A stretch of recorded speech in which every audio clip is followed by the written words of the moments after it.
What's going on, everyone? You already know what it is. We're back at it. Britt Marie basketball breakdown. I am so sorry. I have to apologize. I have been gone for a little bit.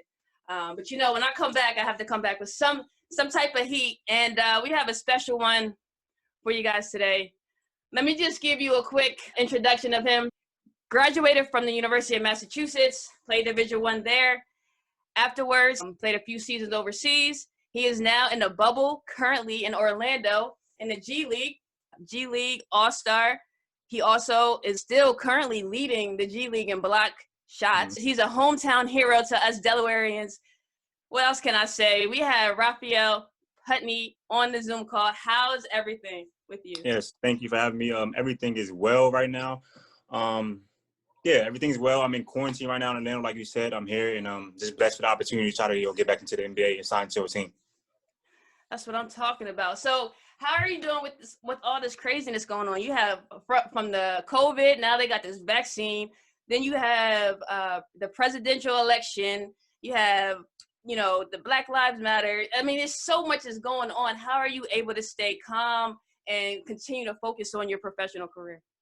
Honestly, with how this year has went, honestly, I took a step back within myself. I kind of just started looking into reality of what I wanted to move forward within my life, with things like that. So I kind of closed myself into a box where I just wanted to just be completely focused on myself and my career moving forward. So I didn't really get into too much of the politics, but I am a big active of the Black Lives Matter. I do believe that it is a big controversy within our United States and, the races that play a part in it. But other than that, I've just been trying to focus on myself, really. I haven't really been blocking out everything else that's outside of the world. Okay. Now, before you got to the bubble, you and even before Christmas break, you played like a month in Colombia, correct? Yeah, I did. How was that experience? Actually, it was good. It was a great experience. They did it. Actually, the way they did it was kind of cool because it was my second time being in a bubble situation as far as playing sports, playing basketball. Okay. The first time was the TBT, and the second time was Colombia. So me going there was pretty good for me because I felt like I said, I took a whole year off, and me going back into the flow of things and really, being under organized basketball, under a coach, under, certain practice times. So for me, it kind of felt joyful. You know what I mean? Because, I love basketball, and then taking 9 months, 10 months off is like, dang, that's the first time in my life I've took some time off like that, because every year I'm always going, if either I'm doing a G League or if I'm doing going to Europe or so, I'm always going. So I don't have the time to really just sit down and really reflect on myself. So going to Colombia was a good experience for me. I loved it. The people were great, man. And I had a great time there. Okay. Now, you said that you took some time off so that you can pretty much just focus on yourself. What, if you don't mind me asking, why did you feel the need to take that year off? Or was it because of COVID, so much was going on that, I don't know if it was difficult for agents to get you honestly, the COVID did have some part to it. Yeah, okay. Just because it's a new virus, a pandemic virus, happening all across the world. And for me, it's I don't want to, I didn't want to lowball myself because of the pandemic, Yeah. I know what type of player, I know what type I'm worth, and I don't want to go overseas and just to go, I love playing basketball. Don't get me wrong, I do love playing basketball. I'm very passionate about basketball, but I also want to be able to have people pay for my service and be able to pay for what I'm worth, So I didn't want to lowball myself, and at the end of the day, it wasn't.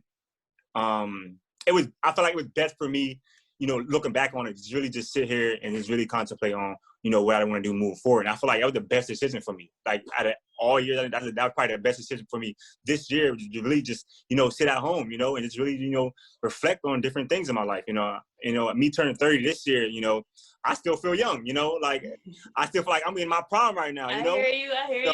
Me turning 30 was kind of like, I don't know, everybody say when you get to that age, you start to really think about things. And yeah, you do. You definitely do, But at the end of the day, I still feel young. And like I said, I'm just looking forward for what's next for me. I hear that. Now, you taking some time off, and also because of the restrictions during 2020, during the summertime, were you completely just not touching the basketball, or were you kind of getting in the gym when you can, still working on your weaknesses as well as your strengths, and just still kind of making sure that you stay prepared just in case this was going to happen or this happened? So honestly, so the way I kind of broke it down with myself, I would do month by month. So I would do, my agency, we have players come in and we all work out together for like a whole month. So I'll work out that whole month, and then I'll probably take let's say because like I said, I've been home for like 9-10 months, a whole year. So I'll take that month off from just like everything from sports, basketball, what I would do was I would still be in the gym as well, like as far as like this lifting and, just being cardio ready and stuff like that. But as far as like touching the basketball, I work out for a month and I take a month off, just to get my mind right, just to just ease myself. I don't want to just, over the years, I feel like I've overworked myself. I never took some time off, and this year was the best time to really take some time off, and it felt great. Like my body feels good. I'm very healthy. I'm in shape. So, that was the most important thing for me. I like that. I actually like that. That is actually the smartest thing I think I've heard from a professional athlete. And I'm not sure if across the board, obviously as you're getting older and, you have to make sure you're taking care of your body as well as your mental. But I'm not sure if a lot of professionals do that. Mental is a big part of it. A lot of people don't take it serious, and that really affects players, especially going overseas. Like, if you're not, I feel like overseas can make or break you. A lot of people think overseas basketball is really easy, and it is not. It really isn't. It depends on where you're going. You got the language barriers. You got not being around family. You got trying to get used to the food that they cook. So it's many different things that can go into causing a player to like really be not confident within themselves. Not having the proper mental to really push themselves overseas. Right. Wow. That's good information. That's definitely good information. I just love it, how you're just taking care of your body and being more conscious of all that. And I wonder across the board if all athletes do that. Well, professional athletes rather. I wonder if they're doing the same thing. Sure, but I think as an athlete, they get to a point where like I really have to take care of my body if I want to do this as a living. Right. Like, so when I was younger, I wasn't really that type of player. Like, I'm gonna take care of my body because I'm just like I'm playing basketball. Like, this is what I'm talented. Yeah. But now as I got older and with experience and over years of trial and error, I've noticed like, if this is your job, if you use your body as a source to make an income for yourself, you have to take care of it. Hey, that's dope. Now, even though you were taking your time off, 2020, and before you went overseas, like before you went to Colombia, this 2020, this summer, you played with the TBT. You played in the TBT. Yeah. If you guys, if a lot of you guys that's watching does not know what the TBT is, pretty much professional athletes and or Division I athletes that used to play for a team, and if you play for like a certain team, like say you play for Duke or Marquette, you guys can get together and play against other professionals or other Division I, former Division I athletes. And basically what happens is once you win, it's a tournament, and I believe it's single elimination, correct? Yeah, one game elimination. Yep. All right. So if you go all the way to the end and you win, you get $2 million, right? Yeah. Well, this year was only $1 million, but the regular tournament they usually have is $2 million. Yes. And amazingly, you have Raphiael, who played with Overseas Elite, and Overseas Elite. Now, the name speaks for itself because 2015 to 2018, they won it all. Yeah, every single year. Yeah, every single year. And you're on that team. And not only are you on the team, that you're on that team with Joe Johnson, who is a 7-time NBA All-Star, and then on top of that, an NBA vet. How was that experience? It was kind of great, man. To be honest with you, I had got called by a couple teams to be in the TBT for different teams, and I kind of like, because all, like you said, from 2016 to 18, I had many teams try to call me to play in the tournament. But I'm like, nah, I don't want to do it. But then this year, I was like, I second-guessed myself. I was like, I don't want to do it. But I'm like, man, I don't got nothing else to do. Let me go ahead and get a bag real quick, Right. Because I gotta be around actually pros again, I gotta be in an environment where everything is organized, And that was like kind of the first time where they actually in place a bubble in sports wise, to with the coronavirus, the testing, just being away from each other, isolating all the players and stuff like that. So that was my first time for it. And I think they did an excellent job with that, And all the games were on ESPN, so everybody could watch it. It was televised and stuff like that. But majority of the experience, I enjoyed it, yo. I enjoyed it. You know, Joe Johnson, just been alongside of him. One thing I can say, playing with him, man, he's a real cool dude to be around, yo. You know, when we was in practice, like, I try to take on, just try to guard him a little bit harder than with anybody else, you know. 'Cause, he's an all-star, you know. How many times you get a chance to get the all-star, you know? And with me, like, still trying to solidify myself to be in the NBA, you know? So going against him, and he respects me, and I respect him so much, you know, he honestly has gave me some pointers on things, and, you know, he likes my game, but at the end of the day, man, like, he's a great dude to be around. And all the other players that we had Bobby, who's from LA. He played with the Rockets here and there. He played in the NBA for a couple of years. We had Pooh Jeter, you know, a guard who played in China. He played in the NBA. So we had a lot of different NBA vets and a lot of guys who've been around big basketball, you know. So they kind of held us down, man. And it was a good environment being around those guys. Unfortunately, we didn't win the tournament, but like I said, we can get that team back. I think we'll win it again. I think we will win. That was gonna be my next question. What was your thoughts? Like, the buzzer beater, sideline cancer, hit the shot, goes crazy. See, what everybody don't know about that game is, like, I won the game off a layup. You know, I won the situation. What happened was, Marcus King took a shot, you know, a wild shot, and I was already, like, ahead of him. So I ran the floor, and they threw the ball up ahead of time over him. You know, I don't know how tall he is. I don't want to check him. I don't know how tall he is. So they threw it over him. I caught it, and all I did was turn around and I laid the ball up, right? Mm-hmm. So at that time, I laid the ball up. I'm like, yo, that's game. In my head, that's game. I'm like, you know, I'm looking around, and I'm like, what's going on, man?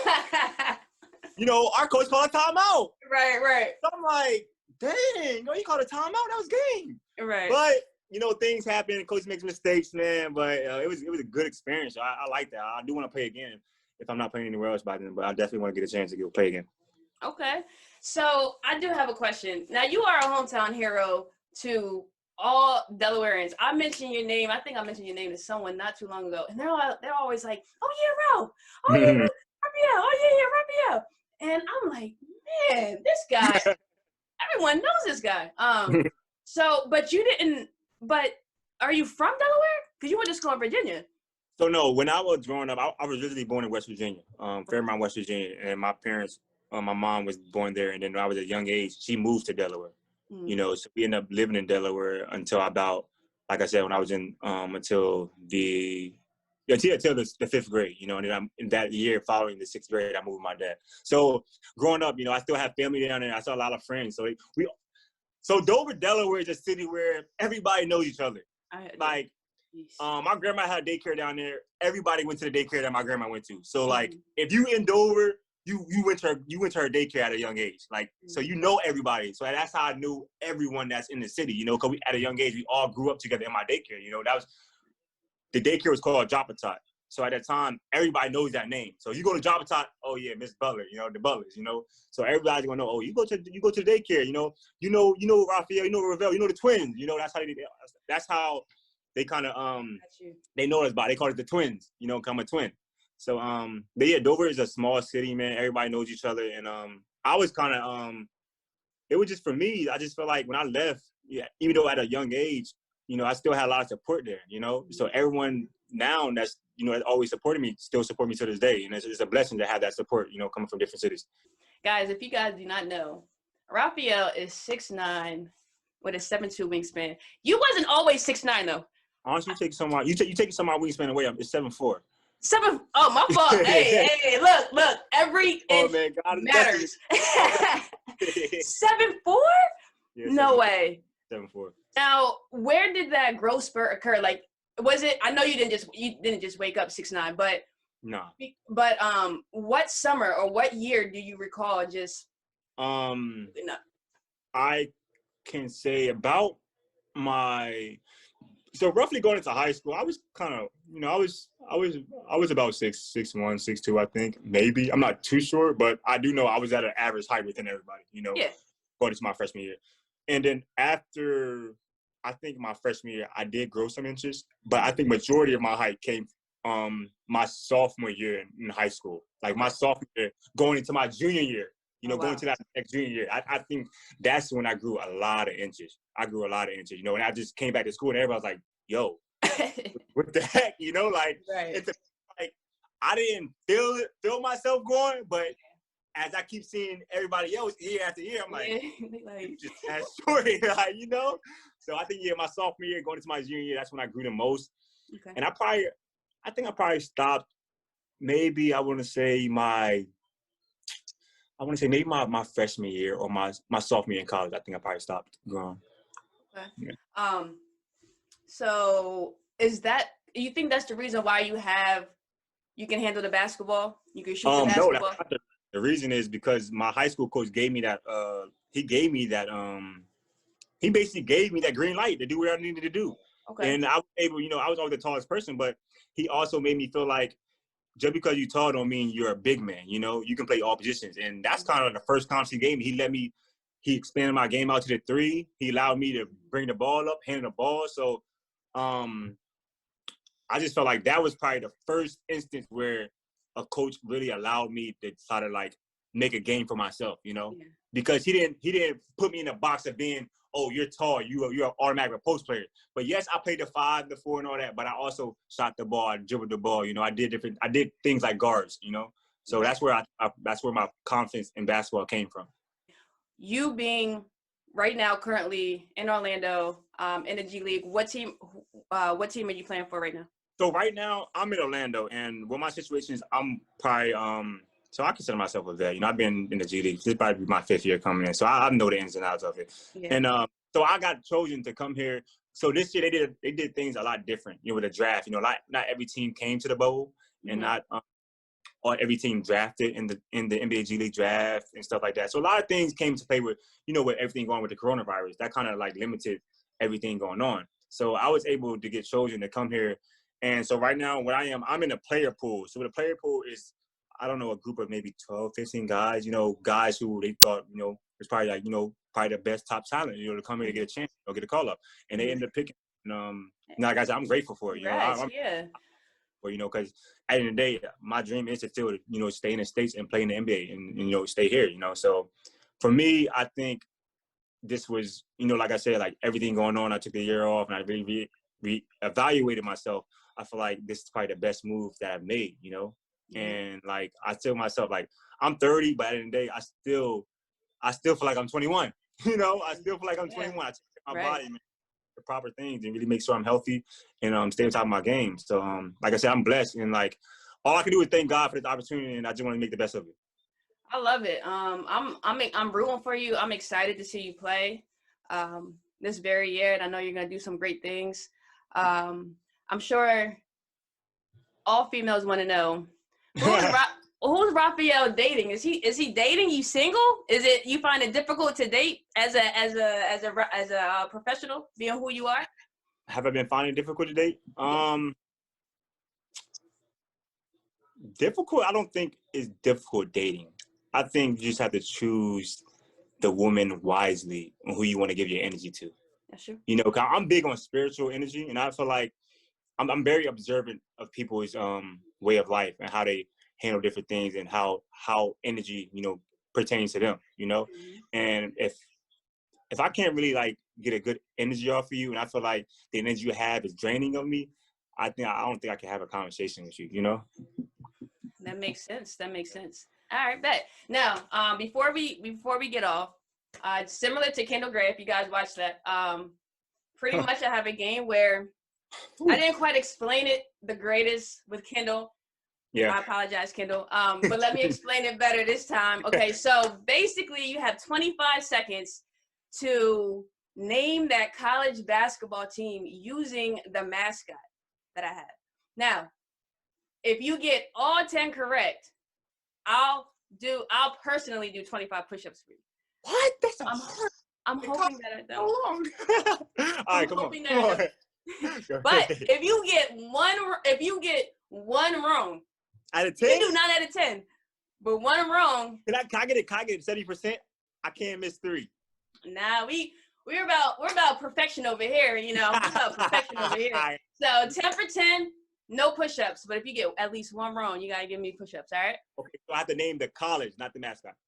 No, not the mascot. Well, okay, cool. Yeah, either however you do it, but you have to name the college team. Gotcha. Go. All right. Syracuse. Arizona State. St. Joseph's. That is Temple. That's Louisville. That is, who is that? That's Michigan State. That's Bumblebee. Georgia Tech. That's Kansas. That's Delaware State University. Not Delaware State, but it's Blue Hen. All right, now. I missed one. I know I missed one. You did miss one. You did miss one. And that was the Duke Brown mascot. It was Maryland, the turtle. That was a turtle? Yeah, that was. Oh my gosh, that turtle was so weak. That's funny. Oh, that is hilarious. Let me go back to you said that thing's so weak. You did great. Hold on, where's it at? Louisville, you got Louisville. Oh, there we go. Right there. And you see the M. So listen, I was trying to see like, what is that, an M? But okay, now I see it. Okay, now I see it. You killed that though. Ugly. It's so ugly. Yo, that is hilarious. Now you killed that. You did your thing on that. 90%. Now any other way, any other place, that's passing. That's actually pretty good. But here, we're not doing that. So you still gotta give me 25 right before your meeting too. Let's go. 25. You can spice. You can do whatever. You can spice it up however you want. But I just need 25 right there on camera. That's 25. All right. Let me get myself situated. You can get 25. Oh man, bro. I missed one. The Dookie Brown Maryland turtle. Man. Hey. All right, 25 in here. 25. I'm counting. 1, 2, 3, 4, 5, 6, 7, 8, 9, 10, 11, 12, 13, 14, 15, 16, 17, 18, 19, 20, 1, 2, 3, 4, 5. That's what I'm talking. You in workout mode right now. I heard that. Hey, that's what's up. That's what's up. Nah, you did great with that. That's good. That was good though. Well, I appreciate you, man. I definitely do. Yeah, well, I appreciate you. That's what I was about to say. Raphiael, thank you so much for being on the Zoom call. I know that you are extremely busy, but the fact that you was able to take your time out and talk to me and just answer some questions and just honestly just being you, being yourself, I appreciate it all. I wish and I pray the best for you. I pray that everything goes well with this next season, and I would love to see you wearing an NBA logo because I know it's going to happen. Can't rush it. It's been patient, and like I said, I'm ready for the opportunity. Definitely. Well, good luck with everything, and I'll talk to you soon, okay? Thank you. All right. Peace, Brett.